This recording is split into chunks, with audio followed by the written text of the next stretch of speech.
تصور کریں کہ دنیا کی ایک انتہائی کامیاب اور بہت بڑی ملٹی نیشنل کمپنی ہے، اور اس کا CEO ایک دن اپنے سگے بچوں کو دفتر بلاتا ہے اور ان کی آنکھوں میں آنکھیں ڈال کر کہتا ہے کہ دیکھیں، اس کمپنی میں تمہاری پوزیشن صرف تمہاری کارکردگی پر منحصر ہے۔ مطلب کوئی فیوریٹزم نہیں چلے گا؟ بالکل۔ وہ کہتا ہے کہ میرا نام یا میری کرسی تمہیں نوکری سے نکالے جانے سے نہیں بچا سکتی۔ اب یہ بات سن کر تو یہی لگتا ہے نا کہ کمپنی میں 100% میرٹ ہے، کوئی سفارش نہیں چلے گی۔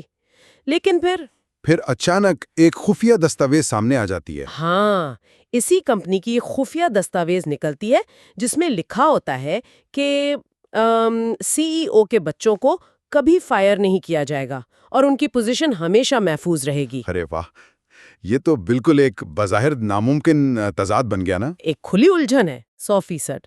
اور آج ہم اپنے اس تفصیلی جائزے میں جس ماخوذ کا گہرا مطالعہ کر رہے ہیں وہ دراصل 1400 سال پرانی ایک ایسی ہی زبردست روحانی اور نظریاتی الجھن پر مبنی ہے۔ آج ہم یہ جاننے کی کوشش کر رہے ہیں کہ انسانی تاریخ کی سب سے بڑی عدالت میں کیا چیز زیادہ وزن رکھتی ہے، انسان کے اپنے اعمال یا اس کا خاندانی پس منظر۔ میں ہوں آپ کی میزبان، اور میرے ساتھ ہمیشہ کی طرح موجود ہیں ہمارے ماہر۔ چلیں اس کی تہیں کھولتے ہیں۔ ہاں، اور اس پیچیدہ بحث کو سمجھنے کے لیے آج ہمارے پاس جو ماخوذ موجود ہے وہ علامہ ابن عابدین کا تحریر کردہ ایک انتہائی مشہور اور میں کہوں گا بہت ہی گہرا رسالہ ہے۔ اس کا نام ہے العلم الظاہر فی نفع النسب الطاہر۔ یہ نام ہی کافی بھاری بھرکم ہے۔ بالکل، لیکن یہ کتاب کسی خلا میں نہیں لکھی گئی، اس کا ایک باقاعدہ پس منظر ہے۔ ہوا یہ تھا کہ اہل علم کی ایک محفل سجی ہوئی تھی اور وہاں ایک گرما گرم بحث چھڑ گئی۔ سوال یہ اٹھایا گیا کہ رسول اللہ صلی اللہ علیہ وسلم کے خاندان یعنی اہل بیت سے تعلق رکھنے والا کوئی شخص اگر عملی طور پر کمزور ہو یا فرض کریں گناہ گار بھی ہو تو کیا آخرت میں اس کا یہ مبارک نسب اسے عذاب سے بچا کر سیدھا جنت میں لے جائے گا؟ اچھا، تو وہاں دو مختلف آراء سامنے آئیں۔ جی، کچھ علماء شدت سے اس حق میں تھے کہ یہ مبارک نسب حتمی نجات کا باعث بنے گا، جبکہ ایک دوسرا گروہ مطلب وہ اتنی ہی شدت سے یہ مانتا تھا کہ خدا کی عدالت میں صرف اور صرف اعمال کی کرنسی چلتی ہے۔ تو علامہ ابن عابدین نے اس بحث کو سلجھانے کے لیے اور دونوں اطراف کے دلائل کو یکجا کرنے کے لیے یہ شاندار رسالہ تصنیف کیا۔ صحیح۔ اور اس کتاب کی جو سب سے خاص بات مجھے لگی وہ یہ ہے کہ یہ کسی ایک فرقے کی اندھی تقلید نہیں کر رہی۔ اس کا مقصد کسی خاص نظریے کی تائید نہیں ہے، یہ ان تمام تاریخی حوالوں کو غیر جانبداری سے سامنے لاتی ہے جو دونوں اطراف سے پیش کیے جاتے ہیں۔ بالکل، اور یہ محض ایک تاریخی بحث نہیں ہے بلکہ یہ انصاف، خاندانی فخر اور اللہ کی رحمت کے درمیان ایک توازن کو سمجھنے کا بہت زبردست مطالعہ ہے۔ تو چلیں اس جائزے کا آغاز ہم اس کڑے اور سخت موقف سے کرتے ہیں جہاں اعمال کی مکمل حکمرانی کا تصور دیا گیا ہے۔ میں دیکھ رہی ہوں کہ کتاب کا پہلا حصہ ان قرآنی آیات اور حدیث سے بھرا پڑا ہے جو واضح کرتی ہیں کہ آخرت میں نسب کی کوئی حیثیت نہیں ہوگی۔ ہاں، علامہ ابن عابدین اپنی بات کی بنیاد ایک انتہائی جلال والی قرآنی آیت سے رکھتے ہیں۔ وہ آیت ہے کہ جب سور پھونکا جائے گا تو اس دن لوگوں کے درمیان کوئی نسبی رشتے نہیں رہیں گے۔ مطلب کوئی کسی کو نہیں پہچانے گا؟ بالکل نہیں پہچانے گا۔ اگر ہم اس کے پس منظر میں جائیں نا تو مفسرین بتاتے ہیں کہ قیامت کے دن کی دہشت اور خوف کا عالم ایسا ہوگا کہ انسانی ذہن بس کام کرنا چھوڑ دے گا۔ یہ وہ دن ہوگا جب ایک ماں اپنے دودھ پیتے بچے کو بھول جائے گی۔ وہ بقا کا ایک شدید بحران ہوگا۔ 100%۔ جب انسان اپنے سگے بھائی اور ماں باپ سے جان چھڑا کر بھاگ رہا ہو تو وہاں خاندانی فخر یا نسب کا دعویٰ کرنا تو مطلب ایسے ہی اپنی موت آپ مر جاتا ہے۔ یہ تو ایک انتہائی سخت منظر ہے۔ اور پھر کتاب میں قرآن کا وہ اصول بھی درج ہے کہ اللہ کے نزدیک سب سے معزز وہ ہے جو سب سے زیادہ متقی ہو، پرہیزگار ہو۔ لیکن اس حصے میں جو سب سے چونکا دینے والی بات مجھے لگی وہ تب آتی ہے جب خود رسول اللہ صلی اللہ علیہ وسلم اپنے انتہائی قریبی رشتہ داروں کو براہ راست وارننگ دیتے ہیں۔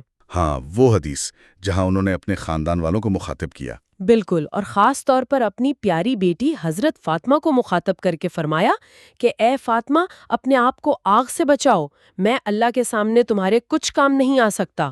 اور ایک اور جگہ نہایت سخت الفاظ موجود ہیں کہ جسے اس کے اعمال نے پیچھے کر دیا، اس کا نسب اسے آگے نہیں بڑھا سکتا۔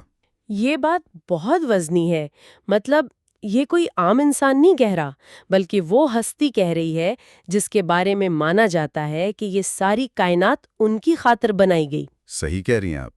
اور اگر ہم اس کی تھوڑی سی گہرائی میں جائیں تو ہمیں سمجھ آتا ہے کہ یہ سختی بے وجہ نہیں تھی۔ دیکھیں، اسلام جس خطے اور جس دور میں آیا، وہاں کا معاشرہ کیسا تھا؟ قبائلی نظام تھا۔ بالکل قبائلی غرور تھا، خاندانی تکبر تھا، خونی رشتوں پر فخر لوگوں کی رگوں میں دوڑتا تھا۔ قریش خود کو باقی سارے انسانوں سے بڑھتر سمجھتے تھے۔ تو اس کڑے معیار اور ان سخت تنبیہات کا بنیادی مقصد اس غرور کی جڑیں کاٹنا تھا۔ مطلب یہ واضح کرنا تھا کہ احتساب کا ایک ایسا کڑا نظام موجود ہے جس میں کسی کے لیے کوئی چور دروازہ یا VIP پاس نہیں ہے۔ بالکل ایسا ہی ہے۔ یہ بتانا تھا کہ اگر ایک عام انسان کو محنت اور نیک اعمال کے ذریعے اپنا مقام بنانا ہے تو کوئی خاندانی تعلق کسی کو اس محنت سے مستثنی نہیں کر سکتا۔ اچھا، یہاں بات واقعی بہت دلچسپ ہو جاتی ہے، کیونکہ اگر اعمال ہی سب کچھ ہیں اور حساب کا نظام اتنا ہی دو ٹوک ہے جیسا کہ ہم نے ابھی ڈسکس کیا، تو پھر کتاب کے دوسرے حصے میں موجود ان احادیث کا کیا مطلب ہے جو اس پوری منطق کو ہی چیلنج کرتی محسوس ہوتی ہیں؟ ہاں، وہ روایات جو بالکل مختلف تصویر پیش کرتی ہیں۔ جی بالکل، مطلب یہاں اچانک سے ایک ایسا استثناء، ایک ایسی رعایت سامنے آتی ہے جو اس کڑے قانون سے بالکل متضاد لگتی ہے۔ اور یہی وہ مقام ہے جہاں یہ بحث سطحی سے بہت گہری ہو جاتی ہے۔ علامہ ابن عابدین بڑی دیانتداری کے ساتھ تصویر کا دوسرا رخ بھی پیش کرتے ہیں۔ وہ تمام دلائل سامنے لاتے ہیں جو اس مبارک نسب کی انفرادیت اور بے مثال فضیلت کو ظاہر کرتے ہیں۔ جیسے کہ وہ حدیث ثقلین کا ذکر ہے۔ ہاں، حدیث ثقلین، جس میں نبی صلی اللہ علیہ وسلم نے واضح طور پر فرمایا کہ میں تمہارے درمیان دو بھاری چیزیں چھوڑ رہا ہوں، ایک اللہ کی کتاب اور دوسری میری اطرت، یعنی میرے اہل بیت۔ اور صرف یہی نہیں، میں کتاب میں ان روایات کا حوالہ بھی دیکھ رہی تھی جہاں صراحتاً کہا گیا ہے کہ قیامت کے دن ہر رشتہ کٹ جائے گا سوائے اس ایک نسب کے۔ اور شفاعت کے وعدے، وہ روایات جن میں دعویٰ کیا گیا ہے کہ اللہ نے نبی صلی اللہ علیہ وسلم کی دعا قبول فرمائی کہ ان کے اہل بیت پر عذاب نہیں ہوگا۔ ہاں، اور حضرت فاطمہ کے لیے وہ قطعی بشارت کہ اللہ انہیں اور ان کی اولاد کو عذاب سے محفوظ رکھے گا۔ اب یہاں ایک لمحے کے لیے رک کر سوچنا پڑتا ہے، کیا یہ دونوں باتیں آپس میں ٹکرا نہیں رہی؟ بظاہر تو تضادی لگتا ہے۔ بالکل، ایک طرف وہی ہستی اپنی سگی بیٹی سے کہہ رہی ہے کہ میں اللہ کے ہاں تمہارے کچھ کام نہیں آ سکتا، اور دوسری طرف شفاعت اور عذاب نہ ہونے کی قطعی ضمانت دی جا رہی ہے۔ کیا یہ اس میرٹ کے نظام کی خلاف ورزی نہیں لگتی جس کی بات ابھی تھوڑی دیر پہلے ہوئی؟ یہ ایک انتہائی اہم اور میں کہوں گا چبھتا ہوا سوال ہے، اور دراصل یہی وہ مقام ہے جہاں علامہ ابن عابدین کی علمی بصیرت اپنا کمال دکھاتی ہے۔ انہوں نے ان بظاہر متضاد باتوں کو رد کرنے کے بجائے ان کے درمیان ایک بہت ہی شاندار تطبیق پیش کی ہے۔ ایک سنتھسس دیا۔ اچھا، وہ کیسے جوڑتے ہیں ان باتوں کو؟ وہ بتاتے ہیں کہ جب رسول اللہ صلی اللہ علیہ وآلہ وسلم نے فرمایا کہ میں تمہارے کچھ کام نہیں آ سکتا، تو اس کا تعلق دراصل ان کی ذاتی حیثیت سے ہے۔ یعنی کائنات کی کوئی بھی ہستی، چاہے وہ کتنی ہی عظیم کیوں نہ ہو، اللہ کی مرضی کے بغیر ذاتی طور پر خود مختار انداز میں کسی کو نفع یا نقصان نہیں پہنچا سکتی۔ ہاں، مطلب یہ کہ انفرادی حیثیت میں وہ ایسا نہیں کر سکتے، لیکن اگر انہیں یہ اختیار اللہ کی طرف سے عطا ہو جائے تو معاملہ مختلف ہوگا۔ 100% درست۔ وہ احادیث جن میں شفاعت کا ذکر ہے وہ اس اختیار کو ظاہر کرتی ہیں جو خود اللہ تعالیٰ نے انہیں عطا کیا ہے۔ یہ ان کی ذاتی طاقت کا اعلان نہیں ہے، بلکہ یہ تو اللہ کی اس رحمت اور اس انعام کا بیان ہے جو اس نے اپنے نبی کے لیے خاص کر رکھا ہے۔ صحیح؟ لیکن پھر بھی ایک عام ذہن میں یہ سوال تو ابھرے گا نا کہ آخر یہ خاص انعام یا یہ رعایت دی کیوں گئی؟ مطلب ایک خاندانی تعلق کو اتنی اہمیت دینا انصاف کے عمومی تصور کے خلاف کیوں نہیں ہے؟ اس کیوں کا جواب دینے کے لیے علامہ ابن عابدین نے کتاب میں سورہ کہف کی ایک انتہائی طاقتور قرآنی تمثیل کا سہارا لیا ہے۔ وہ حضرت خضر اور ان یتیم بچوں کی دیوار والا واقعہ بیان کرتے ہیں۔ وہ واقعہ جہاں گرتی ہوئی دیوار کو سیدھا کیا گیا تھا۔ بالکل، قرآن اس دیوار کو گرنے سے بچانے کی کیا وجہ بتاتا ہے؟ یہی کہ اس کے نیچے 2 یتیم بچوں کا خزانہ دفن تھا اور ان کا باپ نیک تھا۔ اب یہاں مفسرین جو حیران کن بات بتاتے ہیں وہ یہ ہے کہ جس نیک باپ کی وجہ سے ان بچوں کی دولت محفوظ رکھی گئی وہ ان کا سگا باپ نہیں تھا۔ واہ، واقعی؟ پھر وہ کون تھا؟ وہ ان کی 7ویں پشت میں اوپر ایک دادا تھا۔ 7 پشتوں پہلے کا دادا؟ یہ تو واقعی حیران کن ہے۔ ہاں، اب علامہ ابن عابدین نقطہ یہ جوڑتے ہیں کہ اگر اللہ کا قانون رحمت ایک عام سے نیک انسان کی نیکی کا اثر 7 پشتوں تک چلنے دیتا ہے اور اس ایک نیک باپ کی وجہ سے 7ویں نسل کا خزانہ محفوظ کر لیا جاتا ہے، تو پھر اس کائنات کے سب سے معزز ترین انسان کی نسل کی حفاظت کیوں نہیں ہوگی؟ یہ نقطہ تو بہت گہرا ہے۔ مطلب کیا کائنات کے سب سے عظیم انسان کی روحانی میراث اتنی کمزور ہو سکتی ہے کہ وہ اپنی نسلوں کو فائدہ نہ پہنچا سکے؟ بالکل، یہ کوئی خاندانی غرور یا نیپوٹزم کا معاملہ نہیں ہے، یہ اللہ کی محبت کی وسعت کا معاملہ ہے۔ یہ تو واقعی زاویہ نگاہ کو مکمل طور پر بدل دیتا ہے، اور شاید یہی وجہ ہے کہ کتاب میں مکہ کے اس عالم کا واقعہ بھی درج کیا گیا ہے جسے اس تصور کو ہضم کرنے میں تھوڑی مشکل پیش آ رہی تھی۔ جی ہاں، وہ مکہ کے عالم کا واقعہ بہت زبردست ہے۔ ہوا یہ کہ وہ عالم مکہ میں قیام پذیر تھے۔ انہوں نے اپنے ارد گرد کچھ مقامی لوگوں کو دیکھا جن کا تعلق اس مبارک نسب سے تو تھا، لیکن ان کی عملی حالت کچھ اتنی اچھی نہیں تھی۔ مطلب اعمال کمزور تھے؟ ہاں، تو اس عالم کے دل میں یہ شک پیدا ہوا کہ کیا واقعی ایسے کمزور اعمال والے لوگ محض اپنے نسب کی وجہ سے آخرت میں کامیاب ہو جائیں گے؟ جو کہ ایک قدرتی سا سوال ہے۔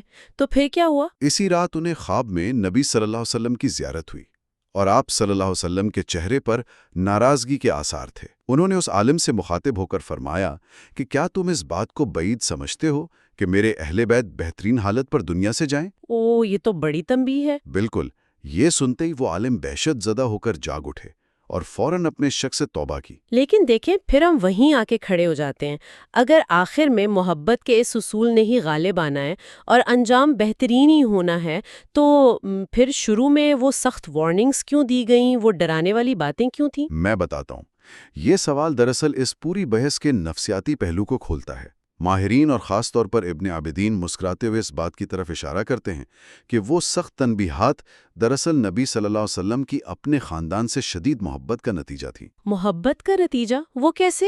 دیکھیں، جب آپ کسی سے بے پناہ محبت کرتے ہیں تو کیا آپ چاہتے ہیں کہ وہ بس پاسنگ مارکس لے کر پاس ہو جائے یا کسی سفارش پر نوکری لے لے؟ نہیں، میں تو چاہوں گی کہ وہ ٹاپ کرے۔ بالکل، وہ چاہتے تھے کہ ان کا خاندان تقویٰ کے اعلیٰ ترین درجے پر فائز ہوں، نہ کہ صرف شفاعت کے سارے گزارا کرے۔ وہ امت کے لیے رول ماڈل بنے۔ اس کا مطلب ہے کہ یہ عظیم نسب کوئی وی آئی پی پاس نہیں ہے، بلکہ یہ تو ایک بہت بڑا میگنیفائنگ گلاس ہے۔ مطلب ایک ایسی خوردبین جس کے نیچے آپ کی نیکی بھی بڑی نظر آتی ہے اور آپ کی غلطی بھی دگنا بڑی کاؤنٹ ہوتی ہے۔ آپ نے بالکل درست سمجھا۔ ان کے لیے ڈرانے کا مقام اس لیے استعمال کیا گیا تاکہ وہ صرف نسب پر تکیہ کر کے نہ بیٹھ جائیں۔ تو اس سب کا مطلب کیا ہے؟ یہاں سے ہم اس جائزے کے آخری حصے کی طرف بڑھتے ہیں۔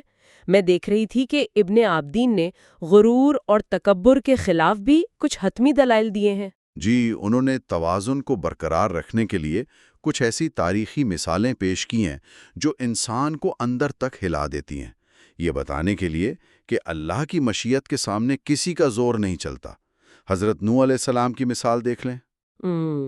وہ تو اللہ کے جلیل القدر پیغمبر تھے۔ ہاں، اور 950 سال تبلیغ کی، لیکن جب ان کا اپنا بیٹا پانی کی لہروں میں ڈوب رہا ہوتا ہے اور وہ ایک باپ کی تڑپ کے ساتھ التجا کرتے ہیں کہ یہ میرے اہل میں سے ہے، تو اللہ کی طرف سے کیا جواب آتا ہے؟ جواب آتا ہے کہ وہ تیرے اہل میں سے نہیں، کیونکہ اس کے عمل اچھے نہیں۔ بالکل، ایک نبی کی محبت کے باوجود کفر اور نافرمانی کی وجہ سے نسبی تعلق فائدہ نہیں دے سکا، اور اس سے بھی زیادہ دل خراش مثال ابو طالب کی ہے۔ ہاں، جنہوں نے نبی صلی اللہ علیہ وسلم کو پالا، ان کی بے پناہ مدد کی۔ اور ساری زندگی ان کی حفاظت کے لیے پورے عرب کی دشمنی موڑ لے لی۔ لیکن جب ایمان کی شرط پوری نہ ہوئی تو یہ شدید خاندانی اور محسن ہونے کا تعلق بھی نے اس انجام سے نہ بچا سکا۔ یہ تو واقعی واضح کرتا ہے کہ کوئی بھی رشتہ اس بنیادی شرط کو ختم نہیں کر سکتا، اور یہی ڈر تو صحابہ کے دلوں میں بھی تھا نا۔ مجھے حضرت عمر فاروق کی وہ بات یاد آ رہی ہے۔ ہاں، حضرت عمر فاروق کی مثال لے لیں، جنہیں خود جنت کی بشارت ملی، اتنی فتوحات کی اسلام کے لیے، اس کے باوجود وہ اللہ کے انصاف سے اتنا ڈرتے تھے کہ فرماتے کاش عمر کی ماں نے عمر کو نہ جانا ہوتا۔ تو پھر ماہر صاحب، ماہرانہ رائے کے مطابق ابن عابدین کا اس پوری طویل بحث پر حتمی تبصرہ یا نچوڑ کیا ہے؟ ان کا حتمی نتیجہ ایک انتہائی خوبصورت منطق پر کھڑا ہے۔ وہ واضح کرتے ہیں کہ نبی صلی اللہ علیہ وسلم کی نظر میں کائنات کی سب سے محبوب چیز اللہ کی رضا ہے۔ لہٰذا اگر اس مبارک خاندان کا کوئی فرد اللہ کی نافرمانی کرتا ہے تو وہ ہرگز یہ نہ سمجھے کہ اس کا نسب اسے بچا لے گا، بلکہ یہ نافرمانی تو نبی صلی اللہ علیہ وسلم کی ناراضگی کا باعث بنے گی نا، کیونکہ وہ اللہ سے سب سے زیادہ محبت کرتے ہیں۔ بالکل 100%۔ اس لیے یہ نسب فخر کی بنیاد نہیں ہے، بلکہ تقوی اور اللہ کی بندگی کی ایک انتہائی بھاری ذمہ داری ہے۔ صحیح۔ تو آج کے اس تفصیلی جائزے کو سمیٹتے ہوئے یہ بات واضح ہو جاتی ہے کہ عظیم الشان نسب بے پناہ احترام کا متقاضی تو ہے، لیکن یہ کسی کو ذاتی احتساب کی ذمہ داری سے آزاد نہیں کرتا۔ یہ آپ سے عام لوگوں کی نسبت کہیں زیادہ کڑے عمل کا تقاضا کرتا ہے۔ اور یہی وہ توازن ہے جو اس کتاب کا اصل پیغام ہے۔ بالکل۔ اور اس سب کے بعد، خاص طور پر سورہ قاف کی اس مثال کے بعد، جہاں 7 پشتوں پہلے کا ایک نیک باپ اپنی آنے والی نسلوں کا مستقبل محفوظ کر جاتا ہے، میرے ذہن میں ایک بہت گہرا سوال ابھر رہا ہے جو میں آج کے سیشن کے اختتام پر سننے والوں کے لیے چھوڑنا چاہوں گی۔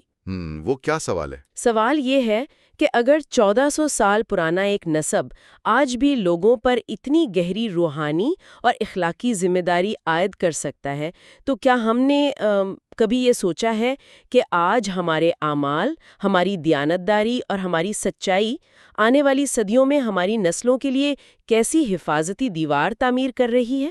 واہ، یہ تو بہت سوچنے والی بات ہے۔ بالکل۔ کیا ہم اپنی نسلوں کے لیے آج وہ نیک باپ یا وہ نیک ماں بن رہے ہیں جس کے نام اور عمل کے ذکر سے ان کا خزانہ اور ان کی دیوار محفوظ رہے؟ یہ ایک ایسا سوال ہے جو کتابوں سے نکل کر سیدھا آج کے انسان کے ضمیر پر دستک دیتا ہے۔ تو اس گہری سوچ کے ساتھ آج کے اس تفصیلی مطالعے کو یہیں ختم کرتے ہیں۔